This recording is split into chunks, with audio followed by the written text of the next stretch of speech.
Welcome back to another episode of the Wildcard. My name is Brian Waudo, back again. Najua menihata sana. Joined by, of course, a new guest in the show. I don't like his team, but I do like his vibe. Man, like Kiarie Kahiga, man. And of course, regular Liverpool fan here in the studio. The struggle is real. I like the shirt that you're wearing. Man, like Ortice. Otis. Let's Bro. start as the champions. Si rahisi.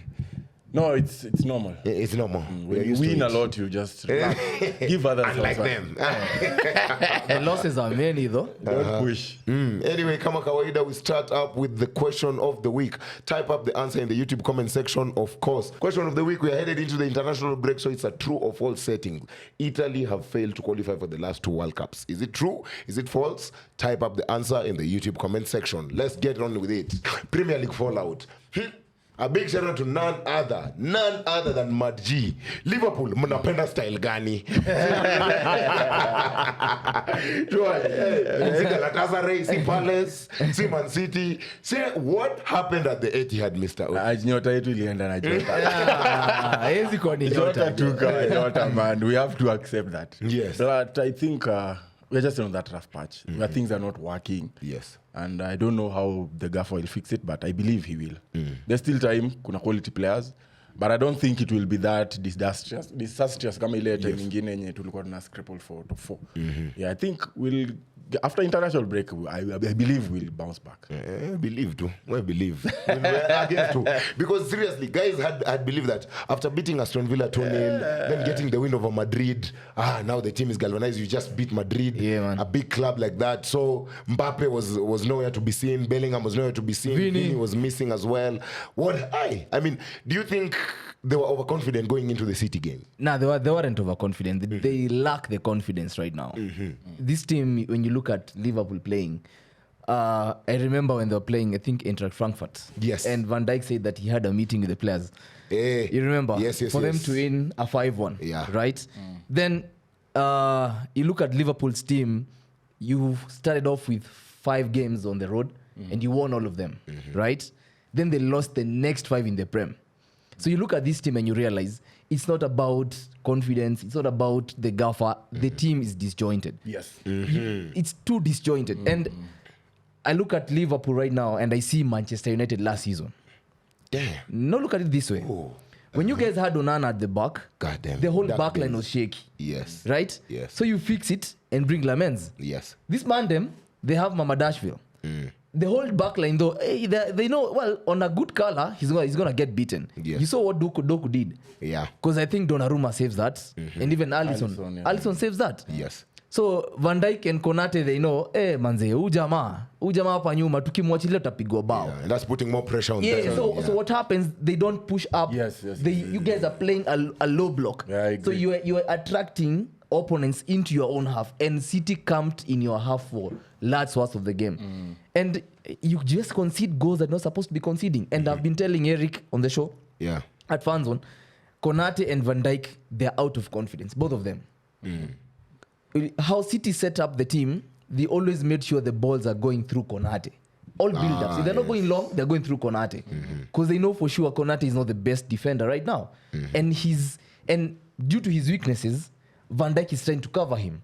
Because the balls that Doku alikampio said ya Kona Bradley vibaya sana. Yes. So when Konate is going to cover him, the space is now is left, is the big space between Van Dijk and Konate. And that is when all the problems are coming in.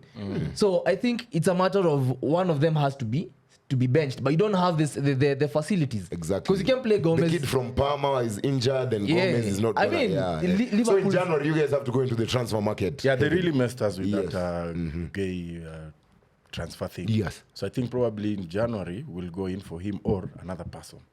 Otherwise, we'll keep on leaking goals. As you said, the 2 guys are lacking confidence, but I feel he's really articulated it well. I feel like Konate is being covered by Van Dijk a lot. So much that Van Dijk forgets what he stops doing what he's supposed to do. Yeah. So when you come to cover this side, these guys are just going to expose them. So he's covering Kake's mistakes, Konate's mistakes. Okay. Because Ortice, you can even tell from how the goal from, who scored the 3rd goal? Doku scored the Doku, third. not Doku, the deflection. Gonzalez, Nico Gonzalez. Yeah, the deflection. You can tell there's one thing about Van Dijk. He doesn't like coming out of the box to come and attack. You know, we see him, you're gonna attack. Why should you give your backside to someone who's gonna hit a ball? And you know, Nico has a shot in him. Why don't you just step up and try and cover the space? Because now Graven was beaten. And how the ball was recycled so fast now into the 18-yard area.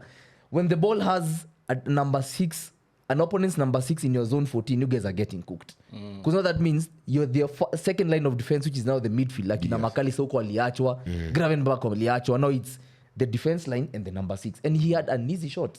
Don't allow your keeper to get such shots. Because the moment a number 6 or any midfielder can get sight of the goal, trust me, it's top bigs. It happened again against Chelsea as well. When, Yeah. Caicedo.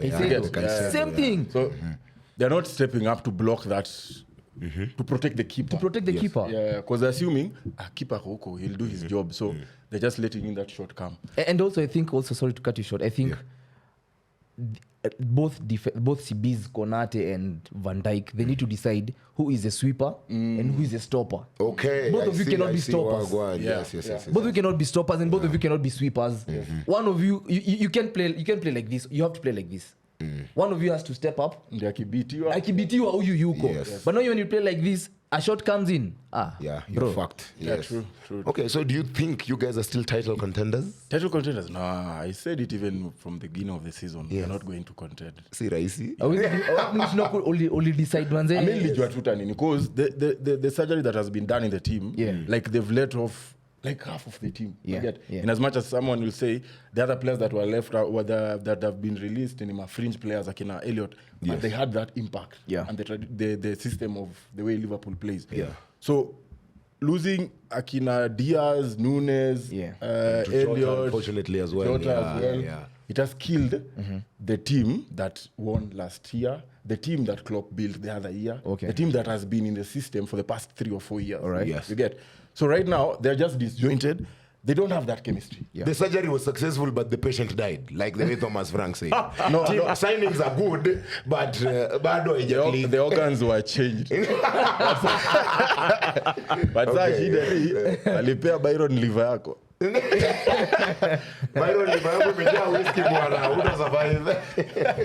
So I think that's what's happening right now. Too much talent in the team as well is making the team not get that balance. Because now you don't know who you're going to drop. Because right now I feel like, and so many people are saying, Salah should be dropped, so that we see how the team can work without because he's not the future right now.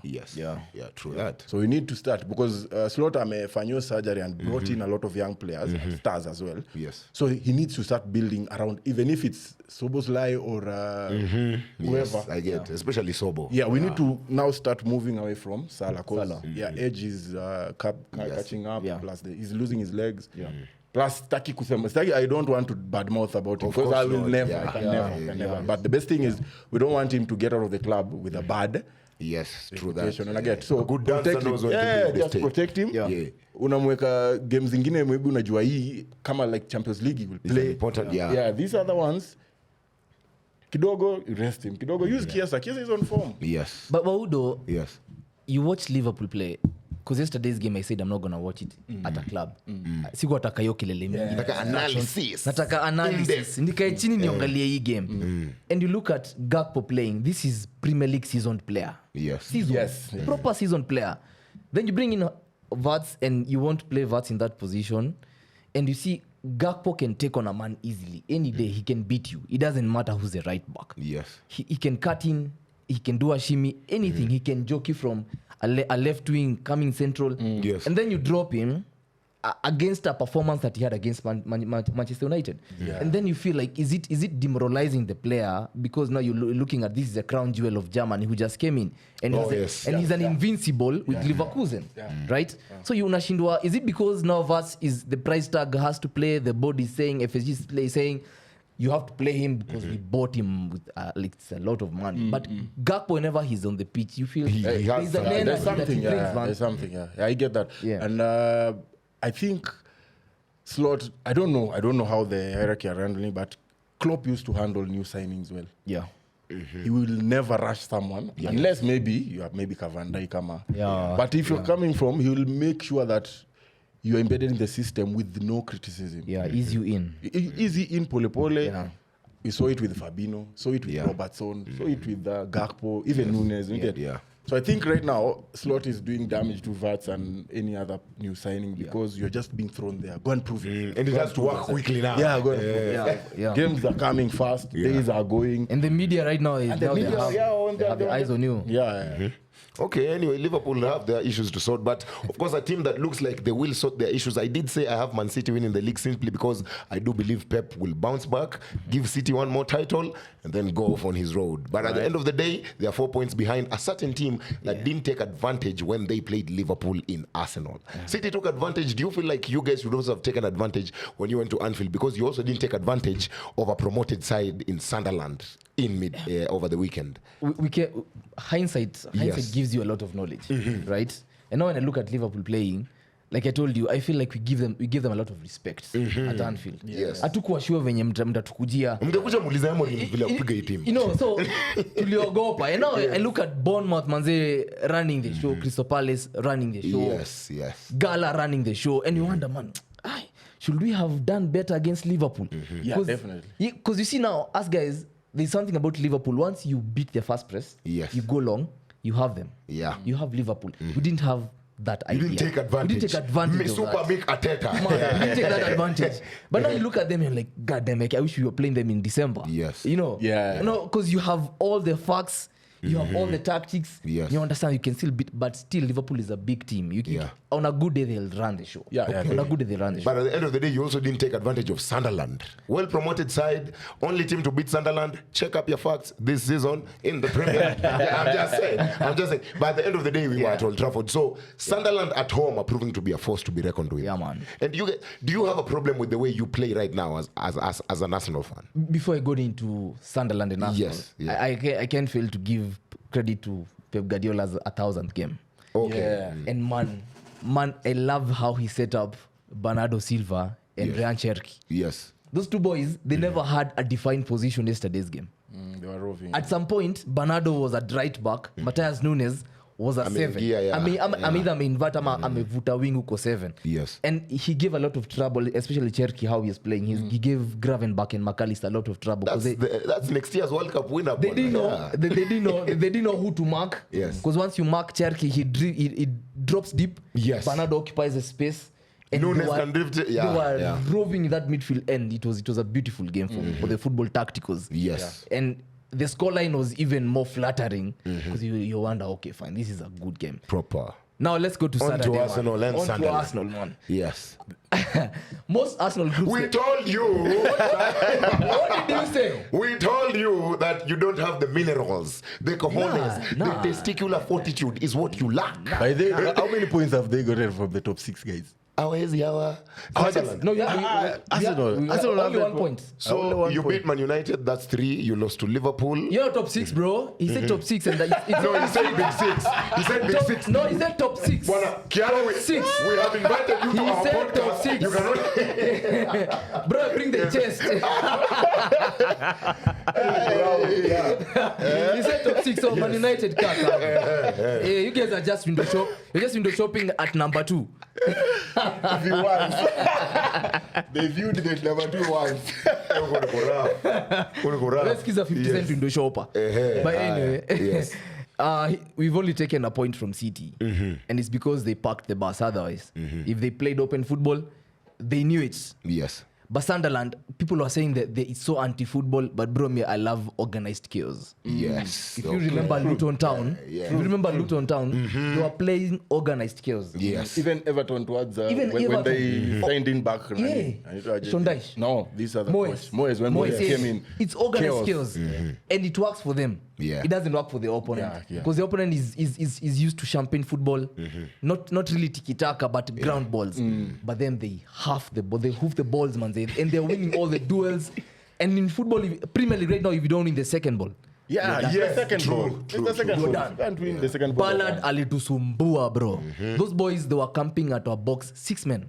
But I think 6 men. I think Arsenal's problem, by the way, and we were talking about it even at the start of the season. Yeah. Team A is there, Team B is there. Yani the team is there. Yeah. Guys were debating that the problem is Arteta, but I actually don't think it could be Arteta. Yeah. Of course, tactically you could argue it's him. Yeah. But I think Arsenal's problem at some, and I saw it in the Atletico game, Yeah. could be David Raya. All right. The reason being, he has nothing to do in most games. So when the games that Saliba and Gabriel are off, and he has to do his job, shit happens. Because in the Sunderland game, he wasn't 100. Huyo jamaa hakuwa 100. I think David Raya could be an issue on the days that Saliba and Magalhaes are having off days. No, you see, as a goalie, you don't have work to do. You remember Ramsdale? There's an interview Ramsdale did, and he said he loses concentration. Exactly. Exactly. Because the Saliba and Gabriel are doing job, wako job. Zubi na Rice wako job pia. You in a whole month of August, you've only had one shot on target. Exactly. All October, you didn't consider goal. You didn't consider goal. Yeah. But then again, then he comes. It's the dying minutes. Yes. A ball is hoofed onto Ballard. He's coming to collect a ball, bro. Ni kama sakran. and Magales is there. Brian Broby.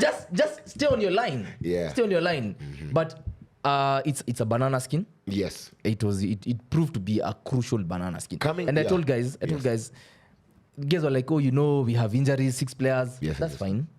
And I understand that. Yes. Every team suffers injuries. Yeah, we have injuries. But now, this is Sunderland. Yes. And it's in these away games that you need to prove your mettle. Yeah. Because we have seen what they did to Chelsea.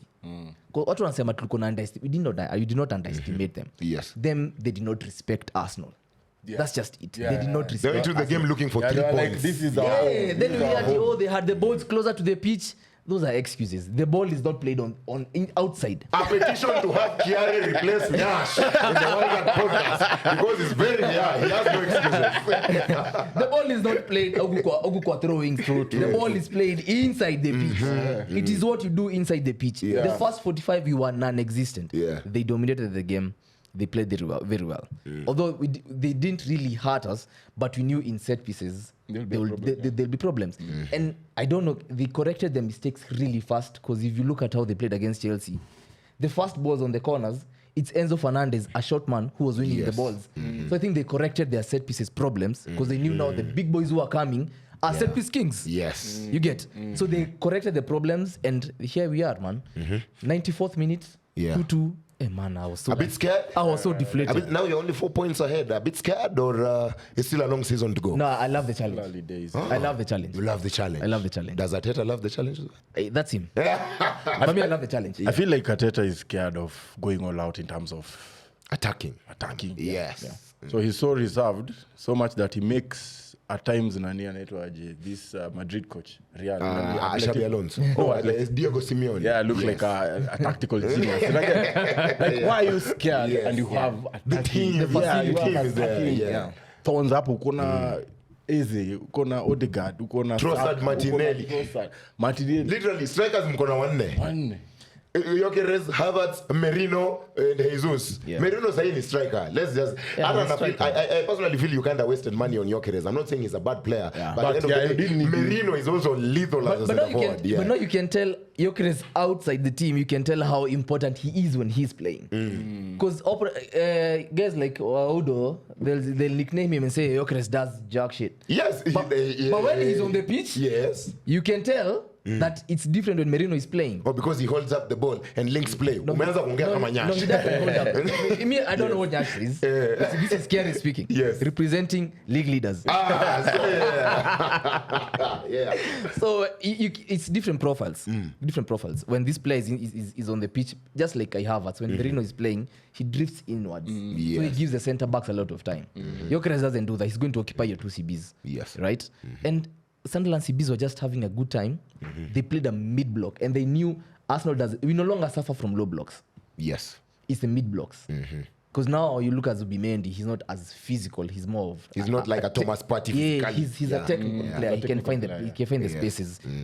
So I'm not scared. Yeah. I'm not really scared. You welcome the challenge. I welcome the challenge. I think this Arsenal is built for this challenge. Okay, fair enough. Yeah. And on more Premier League talk, do we need to talk about Man United? Do you need to talk about yourself? We're just, I think we're just under the radar. I still do believe we're in a title race, considering we're only 8 points behind Arsenal. Oh my goodness. I'm not that, you know. Yeah. I mean, it's only game week 11. Man is not too flustered. We are still unbeaten in our last 5. Not all wins, but unbeaten in our last 5. 3 wins, 2 draws. I think I'm pissed off at the loss of concentration in our previous draws because in the Forest game, there was loss of concentration. Forest get the 2-1 lead. We equalized late with Ahmad. Same case with the Spurs game. You come back second half, you lose concentration, then the league rescues us in the 90 plus 4 minutes. So at the end of the day, once the international break is over, coming back is just a matter of getting concentration once you're in the lead of games. I can tell Ortice is trying to gloss over the Man United problems. I don't understand what is over to you're supposed to concentrate for 1 game a week. Exactly. 1 game a week. 1 game a week. Kucheza nationwide. Tuna travel within England. Hatuendi Germany, hatuendi France. Passport hazifanyi kazi. Hata kama mngekuwa hata kama Cardiff ingekuwa I'm traveling.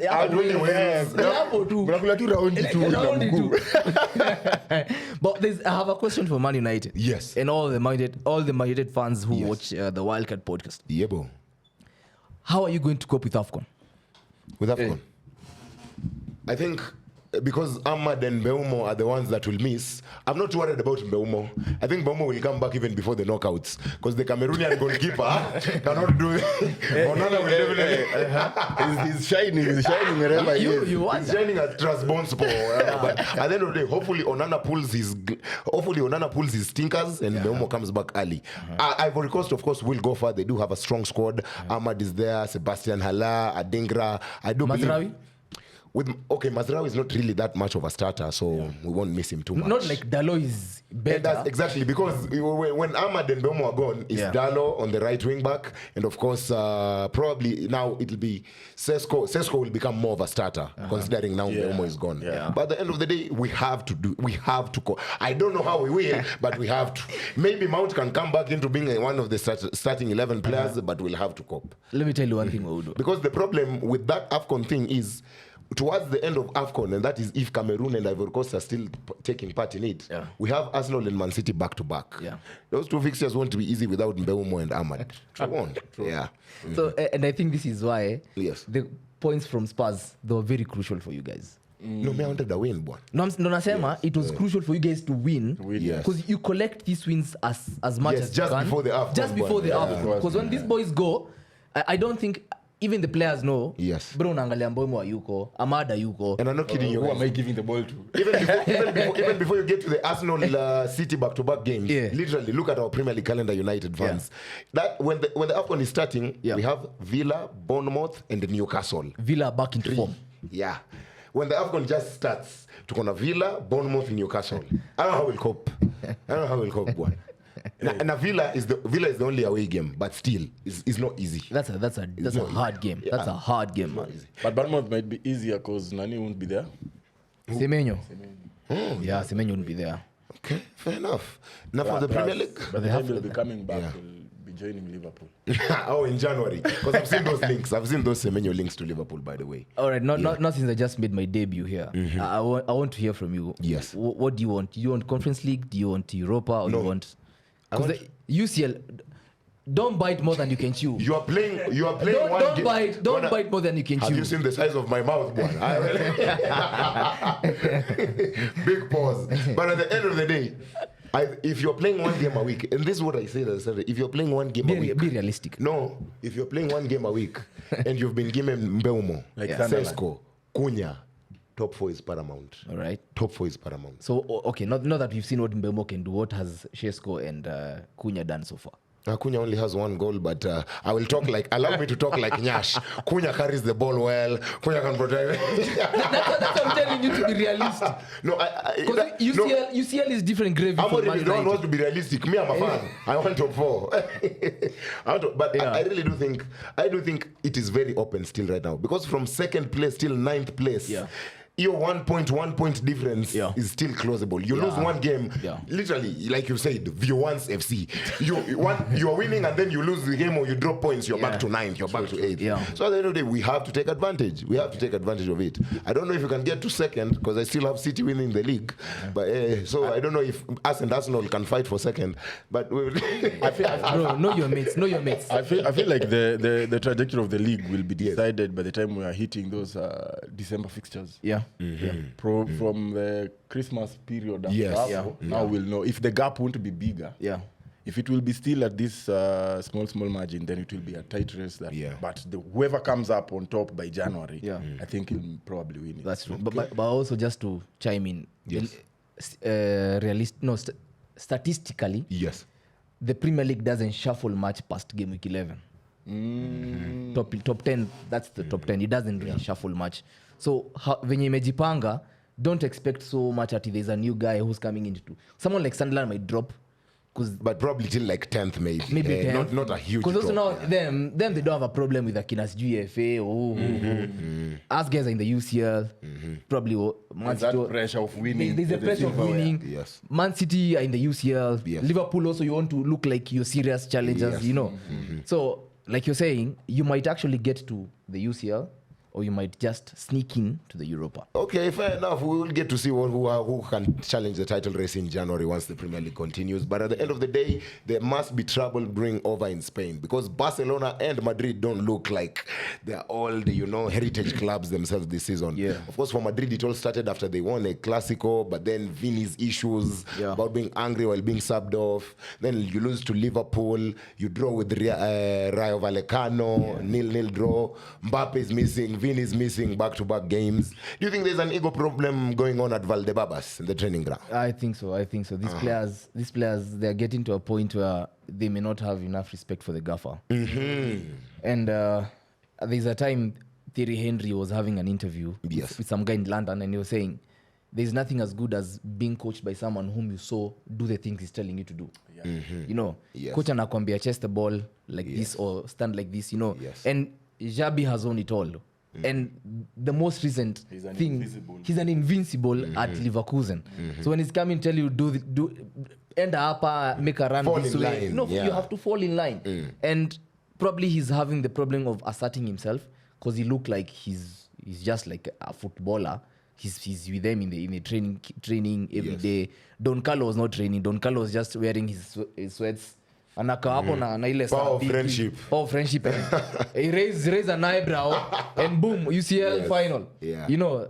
But I think these are teething problems for a young manager in a big club. Yeah. But what Vini and Co have to understand, he's a legend.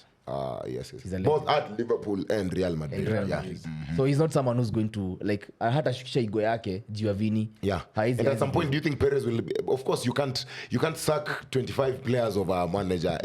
In the end, if it doesn't work out, he will leave, but I do think Perez will give him time. I feel like this time round they might let Vini go because you have Mbappe firing all cylinders. Yeah. Yes. And then you have these other players. There's Adagulas, there's Mastantuanos, yeah. So if you look at this Madrid, they Carreras. don't actually need him that much right now. Yes. They can do well without Vini. Yeah. Yes. So I feel like it will figure at the end of the season to a point where if the Rangos continue, I think they will cash in with Saudi. And that's good money. The offer. Yeah. That's good money. That's good money. That's what I feel like. Yeah. Might end up If you look at how PSG cashed in on, they wanted to cash in on Mbappe, but now they had to let him go on a free. I don't think Don Perez would want to do to have a Vini similar will not, situation. go. Vini has to lazima toke do. If Juve had to pay 100 for Ronaldo, definitely you have to pay up for Vini. They have to. But now I think now the gap is 2 points. Yeah. Because Barcelona, of course, even them with their problems, they managed to beat Celta Vigo 4-2. 4-2. Lewandowski is back. Yeah. Barcelona. Confident in them this season, man? Barcelona, I feel like it's a case of Hansi Flick's emotions and energy. I feel like maybe... And sticking to his guns. Yeah, I don't- always have to play the high line. And I feel like it also wears out his energy so much that even if you look the way he handled Bayern and the national team, Yes. it doesn't stay for long. Yeah. Just maybe 1, 2, 3 seasons. give you a proper season and then, my energy Second is season curse. Yeah. So I feel with him, this time around, Barcelona are feeling that impact. Because if you still look at the signings that they made, they're not that... By the way, they did let go, of course, of Inigo Martinez, but then you get the Rashford back in. Lewandowski and Rafinha in and out because of injuries. Pedri as well, the red card in the Clásico. Yeah. Too much is going on in that team. Yeah. And also, I feel like with Barcelona, it gets to a point where, look at Pep. Pep has become adaptable in his last season at Man City. He knows when to sit back and when to attack. Yes. So for Hansi, you wonder, why aren't you asking Akina Jules Kunde, any aje. Relax, man. E-game. You are also Yeah. you are in Spain. Yeah, Kwanza. control You're the in game Spain. first and pull back your defenses. Yes. But then they always believe in the high line. And yesterday, Iglesias was just having fun. Because Exactly. FDJ Yeah. wasn't... Because I watched some glimpses of that game. Yeah. Because it was too late in the night. And you realize FDJ is not... His mind doesn't know when to step up. Yes. You know, because when he's drifting in to collect the ball, when both CBs are spreading out and FDJ is at the center, anasahau kupanda juu, and he's getting caught out because now he's holding the offside line. And now Hansi, he was going crazy at him. Because now he's a footballer. He doesn't want this football of to make a high line. Najua tunapigwa counter mbili every time. True. And So he clearly hasn't learned from his mistakes in Inter last season. He hasn't. From the Inter game. He hasn't. Yeah. And I feel like the High Line is going to have problems for them at the UCL. Okay. Because UCL is a respect of Different gravy, it's man. different. And I love the fact that you talk about the UCL because a team that is playing in the high line in the UCL is, of course, Bayern Munich. Jesus Christ. Panthers. Najua Bayern wamewatoa ndo hii weekend with their 2-2 draw against Union Berlin. But seriously, guys have been saying Company was lucky to get the job. I don't think he was lucky to get the job. I saw what he did at Burnley in the championship. The Prem is different gravy physically. But at the end of the day, my question for Company was always, I think for you to be a great and for us to respect this Bayern team, you have to win the Champions League. Because the Bundesliga, even I can win the Bundesliga as a Bayern coach. At the end of the day, does he have to get that Champions League over the line for guys to respect him and his Bayern team? I feel like probably that could be one of the challenges that he has right now because Bayern haven't won the Champions League in a while. Yeah. Also, I feel like the question is, who scouted him? Who decided? Let's get put Company. Company. Yeah, let's get Company. That's the thing that normally bothers me every day when I now see the results that he's getting out with Bayern. So I'm like, who decided let's bring this guy here? But I feel like probably it's his Duolingo masterclass. Yes. I hear that he even speaks in Congolese. So he knows a lot. He knows a lot of languages. So I think it helps him to communicate and pass the information to the players. Plus, he's very ruthless. Absolutely. The way he talks and stuff. Champions League, if he doesn't win it, I feel like he'll get some pressure. Yes, definitely. With the signings that they made this season, I feel like he'll get the pressure. Yeah, I think Uyohones has the Champions League as the first priority and Bundesliga as script. That will come. Yeah, just and I think the key for them is, of course, they've been on a winning run, 16 wins in a row, and then, of course, the Union Berlin draw. Yeah. If in January or February, when the league phase is about to wrap up, and they're like 10 points, 12 points ahead, focus itakuwa kina Hurricane watakuwa rested. True. and also you see how Company played against PSG. Yes. That was a marker. That first half? Yeah. There are games that you normally see Ortice na unajiambia he game ndio deciding. Ndio ineka manager now to you have to respect me. You know when a manager is we know you we've seen what you've done with Bayern but now in Europe we still haven't recognized you. Yes. Because at the final whistle he ran inside the pitch. Straight. It An was important win and an away win at important PSG. win. Yeah. And I watched the game and there's one setup that he did is he told Upamecano, Yes. you're free to roam. And this is your CB. Upamecano was flowing for Ben Ruiz mpaka kwa 18 Yes, that was evident in the game. Yeah. and you think about it, he's letting Sajnabri drop deep. Upamecano is up ahead and PSG, they were struggling in that game. Yeah. Vitinha was struggling. Yeah, so he was putting more bodies in the midfield to kill off. To kill off. And his mid block is so mobile. Because if you remember well, there's one player, and I hope all the football fans have been watching Ban play, and he's Conrad Lima. Lima is such an amazing player this season. Yes. He's playing as a midfielder, as a number As a right 7, back as a well. right back. Stanisic is playing so good. And all this is because of the manager. You cannot say it's because the player is really good. It's because the manager has shown you can actually fit in different profiles. Yes. Yeah, go and do your thing. Go and do your thing. And you see them, and I always like when footballers occupy different spaces and pockets when the ball is in their possession and out of possession. Because Bayern is a beautiful team to watch out of possession. When out of possession, you see Olise, he drops deep so well. And when he collects the ball, he can spring a pass to This guy. Yeah, that's why he's winning the World Cup next year. And, Yeah. and you see, you have to give credit to Luis Diaz. I think right now he almost has 15 GA. He is very much involved. He is immaculate wearing red, There's man. a goal he scored over the weekend. Top goal. And I think now, in hindsight also, Yes. Slot is wondering, did they do a Yeah, mistake? because there was an option of either Gakpo or him. Yeah. Oh my days. Bayern was like, Yeah. you want Gakpo. He chose his compatriot. Then he was like, no, Gakpo, you're staying here. Where Diaz Gakpo enter? stay here. God damn. Then Diaz was like, you have so many problems, you To want money. Slot's defense, I'd also stick with Gakpo. Do you know why? Yeah. Because his father doesn't have the risk of being kidnapped. Hiyo imepita na wengi kama mjaisikia, hiyo imepita na wengi. Wow. Kweli rough. Wow. But at the end of the day, Bayern have been looking like favorites of the Champions League simply because they are free-flowing, they are fluid and whatnot. But at the end of the day, I've been having debates with my friend, and do you think we might actually have a possibility, there's a possibility of an all-English final? I'm looking at it this way. So far, we played 4 games in the league phase, right? Yeah. Barcelona and Real Madrid don't look like they are threatening anyone. We don't see I that. think Newcastle can beat them on any day. Yeah, I true. think even Villa, any City, Liverpool, Arsenal can get a result against them 2 teams. So if you remove Bayern and PSG, could we have English? There's a possibility even 3 English teams in the semi-finals alongside Bayern. If Ortice and his team decide to because I think my when I look at Arsenal play the UCL, Yes. it's a semi-finals kupanda. Okay. Nothing short. I don't want anything short. We have to go to the semis Yes. kupanda. Yeah. So if not unless now we play City and eliminate them, first to be at the finals, and Ortiz they play whoever and we meet at the finals. I mean that's the only possibility of having an all English final. An all-English final. Yeah. Is that the same sentiment, my guy? Yeah, I feel like I don't know. Maybe that's why Arteta is the coach. But for me, if I was him, Yes. I would go for the league. Go for You're the in a league. good position. Yeah. You have a good system with the players. That Yes. you have depth to carry on to the league. To Yeah. To Huko lift- UCL, yeah. Champions League itaji pedigree. Yeah, Champions League inataka pedigree.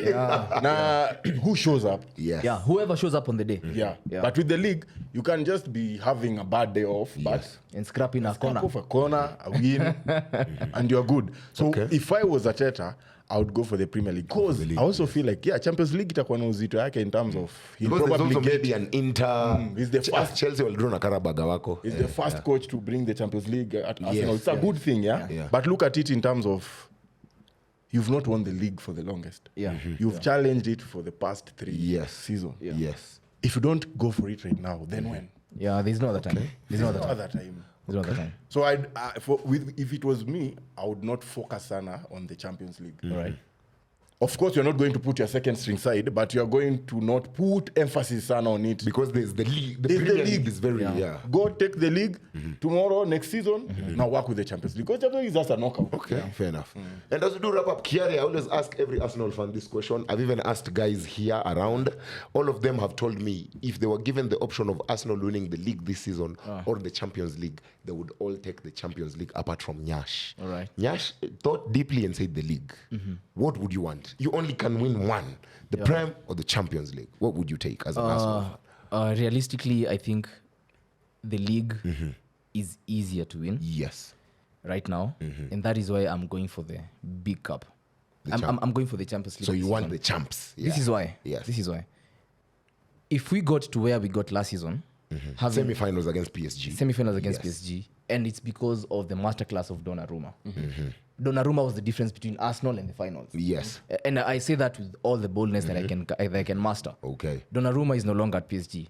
They have Chevalier. Yeah. And he's a shot stopper, but not really good because they are conceding. So Very, very lackluster, they yeah. won 3-2 3-2 against Lyon. Against Lyon. I mean, man like Maitland-Niles was having a ball. So Do you think in the Champions League there's easier opposition? in the Champions League, the mentality right now that Arsenal has Yes. should get them to the finals and win. Okay. The Premier League, on the other hand, we have been respected enough. There's so much respect for Arsenal right now. Yeah. And whoever wants to debate with me, this can tell. You saw what City did against us. Yes. They parked the bus. Even Liverpool were wary of you in the Liverpool, Anfield. they only had one shot on Not target. back the bus, you are wary. They only had You are one shot on wary. target. that game. And if Eze shoots in that dying minute, I mean, it's 1-1. it's 1-1. Maybe It's 1-1, yeah. So teams yeah. in the Premier League kind of respect us. Yes. And we can use that to our advantage. But, so I think in the league right now, Yes. we can find our way. We can But slither. you but literally now, want that champion. I really want that As the champion. echelon of football. Bro, it has to be on my back tattoo. No, just take the league first.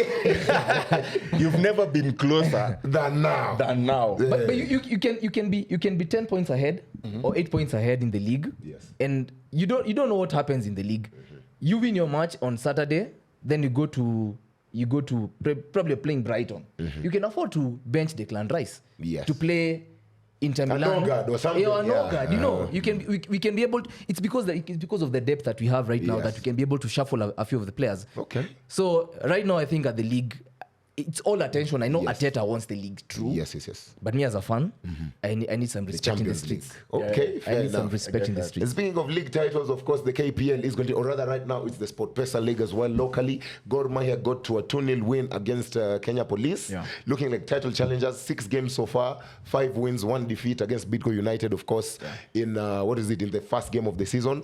Gor Mahia have not considered a goal from open play this season, man. Yeah. The only goal they've considered as well was the penalty against Bidco United. They look like they're claiming their crown back. That's God, bro. Yeah. That's God. You look at how other teams are faring and the challenge, the people who are expecting them to challenge. Yes. Or 5th, 6th, 7th. Who goes. Exactly. Yeah. You know- So you think it's going back? Yeah, it's going back. Kogalo are doing that. Kogalo are Tour team. I think they'll take it. I don't see any competition from the other teams. Yeah. And also now you look at the back line also, the Yes. centre backs, bro. Yeah. And seeing how they played in Chan. And now you're looking at the club football. And club Yeah. football, other teams come to play Gor and they Yes. look like midgets, bro. Yeah, mediocre. And also, their title challenges, I had Shabana challenging the title for them and also Tusker, but Tusker wamekuwa mangwete this season. It's like they're consuming their own product a bit too much.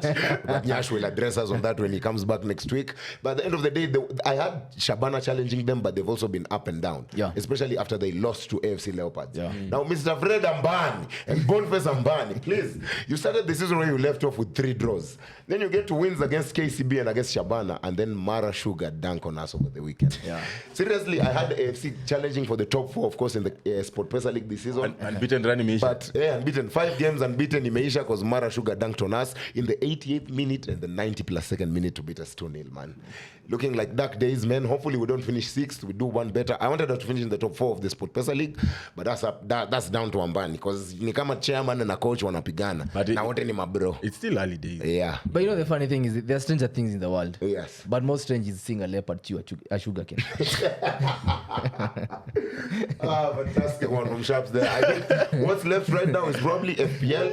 And since we've left, of course, we're in the international break, I think the major key points in the FPL is guys just wakae rada ya team zao. Because right now, when the Premier League comes back, I kid you not, if you do not have Haaland, if you don't have Declan Rice, if you don't have Ballard, and also I'd back him, although he didn't keep a clean sheet, if you do not have Raya or Magalhaes in your team, you're fucked when the Premier League comes back. And also Brian Bemo, my namesake. Any FPL tips? Yeah. Why you forget to give a shout out to Igor Thiago? Yes, at Brentford. Yeah, Brentford. the number 9. That guy is a poacher. He's a very slow, but knows when to arrive in the box. Yes. Yeah. But honestly, for Arsenal fans, we're having very Arsenal the tricky- defense. You don't know. You cannot tell that Saka will score. No, or hold on. Gyökeres. No, You Siutulie. just have Magalhaes and Raya. Si utulie. Or maybe Rice. as Unajua well. unaweza kuona misadvise watu hapa. Mimi si Venant. But now, The best FPL manager. but now you look at Arsenal's games that are coming up. Spurs and Chelsea back Spurs to and back. Chelsea, Yeah, we might leak in a goal. true. Especially the Chelsea one. The Yeah. Chelsea one. So also, I'm thinking for the people who are doing a triple up or a double up on Arsenal, look at which game you're going to do that triple up. Yeah. And also we have a Bayern Munich hapo katikati. So you don't know whether fatigue is going to play a part. Because even Squad rotation. because even there's some players guys were saying that the reason why we were so sluggish is because we had come from a Champions League away game. but I think all the teams that played midweek, Yeah, by Yeah. the way, struggled. Banguete. All of them. They struggled. So The City didn't there's- struggle. Is that Who are they playing? they killed Who are Dortmund. they playing? So they were playing Dortmund and Liverpool. Who is Dortmund? Right now, who is Dortmund? No. Yeah, they were having an easy time with Adeyemi, bro. Yeah. They played Slavia Prague. Who is Slavia Prague? Shout out to Arsenal fans. Unajua wana pedigree Champions League. So any game is a big one. but honestly, it's only Arsenal who hasn't considered a goal In the Champions League so UCL. far, by the way. So far. Okay, fair enough. I believe that's it on FPL. Trivia Master, are you ready? Yeah, I'm ready. Sikuski? I'm ready. Shout us. All right. Washabaza Kiarie, I'm about to introduce you to losing now. Because you said you're not that good at trivia. I'm not good I at remember when we went to that, when the Premier League came to Kenya, Yeah. I was fourth in that trivia, Dini. Where were you? Me, I was supporting. Oh, you were supporting Jonito. Oh, No, you I were was supporting other guys. I was there. supporting Joki Janja. I went bravo. Ukasema you want to involve Chelsea fans in the podcast. Anyway, Mamba, let's get it, man. So my questions today are from game week 11. Game week 11 questions. Yeah. Up and up your levels or something. Yeah. Which league?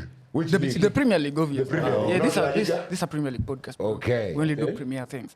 So here's the thing. Question 1. Yes. Ahead of game week 11, how many of Everton's last 6 Premier League matches did they win, and how many points had they gained in that run?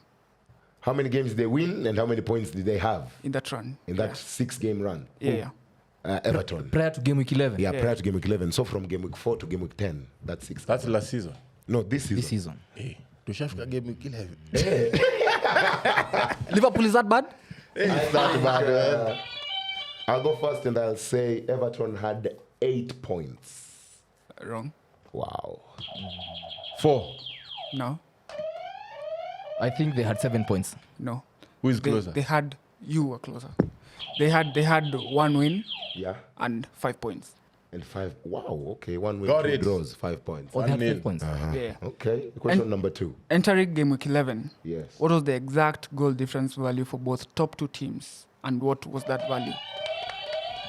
Who went first? Me. Where? Arsenal had a goal difference of 12. City had a goal difference of 10. No. No. Arsenal had a goal difference of 15. City had a goal difference of 12. No. It's Repeat 15. the question. They hit the buzzer very fast. So, entering game week 11, what was the exact goal difference value for both top 2 teams, and what was that value? 3 goals. It was Liverpool. No. It was 15 goals. 15. Arsenal and City both had 15. Both had plus 15. Yeah. 15. God damn, man. Really? Oh, you said City plus 12. You're in the door. During game week 11, Yeah. what was the total Question number 3. of goals scored across all 10 Premier League matches? Shit. Tickly. So during game week 11, Yeah. what was the total number of goals scored across all 10 games? We ongea pole pole. Mjama. Goals are- Hii kitu si ya pesa. Huwezi I'll kumpigia go sana. guess. I'll guess this, considering almost all games had 3 goals. The closest one. I'll go 37 goals. 10 teams. There was only 1-0 against Crystal Palace in Brighton. So those are Ustupe 9. explanation, sema jibu. 30 goals. Hii niko ndani. Guess. Hii niko ndani. Najua, I know. Game week 11 ni imeisha. Eh, How many goals in total? yes, all the 10 games that took place. 3, 7. Alafu Villa 4. 36. Who's closest? Otis and Kiarie are closest. How? I said The real 37. the real value is Yes. 33. 33. Otis is 36. I'm Kiarie 30. is 30. Oh, that's a tough that's a tough one. So Kiarie, to round off Kiarie. because of, Yeah. Yaani unakuja hapa na unanichainia trivia yangu. Chill, bro. Nimekwambia hesabu huwezi fanya haraka hivi. All right. So we're going to Okay. question 4. Question 4. Yes. So Kiarie is in the lead. Yeah, Kiarie is in the lead. So just to make it clear, you have 0. Why is he in the lead? Say, got one. No, you didn't. Hii ndo ilikuwa closest. Hakuna mtu ampata jibu yote. Mi si nimepatia wengine. Yeah. Close. Yeah. 4. For what? Everton. 4 goals. No, hiyo ilikuwa useme exact. Alisema 5 points. Ilikuwa 5 points. Hiyo hakuna closest. Anyway, question 4. Okay, question 4. Yes. For the fixture Everton versus Fulham, For fuck's sake. Yes. what was the expected goal statistics? bwana, kwani sisi tunafanya kazi Opta? Bwana, huyu jamaa pia ni mrafu. Kwani tunafanya kazi Opta? Expected goals? Statistic. Okay, so The XG, what was the XG? no, let me change it for you. Yes. Let me make it simple for gamblers. Them man, yeah. For gamblers like you. For the fixture Everton versus Fulham, what was the both teams to score statistics that was cited for Fulham's away games? Bana, huyu jamaa nadhani tunafanya kazi Opta. Excuse me. Rudi tu hapo kwa XG. I think it was 2.75, 3.35. No, it can't be like that. 1.2. There are a lot, Oh, there are a lot. Oh, Yeah. 8 points. Everton Fulham. not 8. No, probably like a 3.5. You're close. I said 3.35 as well, man. 3.35 and 3.5 difference. Okay, so what is the closest answer? 3.9. You're close. 4.1. Nilikuwa nasema 4. But I'm close. Hizi maswali za matrices na loci na longitudes and latitudes Keep them usiache kwa coming. geography. What was the XG? What was the XG for Everton? For XG, Yeah. 4.1. 4.1, that answer. I Okay. was Haya. 3. Final Keep them question. coming, keep them coming. Final question. Sawa. Hii question itaki kielele. Liverpool. Yeah? The preview stats for the fixture between Man City versus Liverpool. What was said about Liverpool's XG? Kwani sisi bro hatuko Opta, by the way hatuko Opta. What was said about Liverpool's XG? Hatuko Opta, by the way. Mimi 2-0 game kan 1-0 sasa sijui XG ilikuwa nini but But go. just give us a fifth question off the top of your head. A Premier League thing that you know. A Premier League thing that I know. Yeah, game week 11. Yeah. So, in the run to game week CG. No, just anything, top of your head. Anything in the Premier League. It could be who scored the winning goal in this game? Who did- yeah. Who is Man City's second top scorer? Man City's second top scorer. Go. Jibu. Umejiona Kemoda? Jibu. Here's a clue. He doesn't even play for Man City. Yeah, Jibu.